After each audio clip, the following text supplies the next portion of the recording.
وہ وقت یاد کرنے کے لائق ہے جب عمران کی بیوی نے کہا کہ اے پروردگار، جو بچہ میرے پیٹ میں ہے میں اس کو تیری نظر کرتی ہوں، اسے دنیا کے کاموں سے آزاد رکھوں گی، تو اسے میری طرف سے قبول فرما، تو سننے والا ہے، جاننے والا ہے۔ پھر جب ان کے ہاں بچہ پیدا ہوا تو کہنے لگی کہ پروردگار، میرے تو لڑکی ہوئی ہے، جبکہ اللہ خوب جانتا تھا جو ان کے ہاں ولادت ہوئی تھی، اور نہ ہوتا لڑکا مانند اس لڑکی کے۔ اور کہنے لگی میں نے اس کا نام مریم رکھا ہے، اور میں اس کو اور اس کی اولاد کو شیطان مردود سے تیری پناہ میں دیتی ہوں۔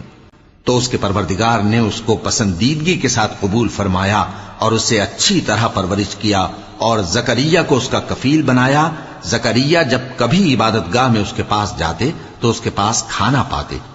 یہ کیفیت دیکھ کر ایک دن مریم سے پوچھنے لگے کہ مریم، یہ کھانا تمہارے پاس کہاں سے آتا ہے؟ وہ بولی کہ اللہ کے ہاں سے آتا ہے، بے شک اللہ جسے چاہتا ہے بے حساب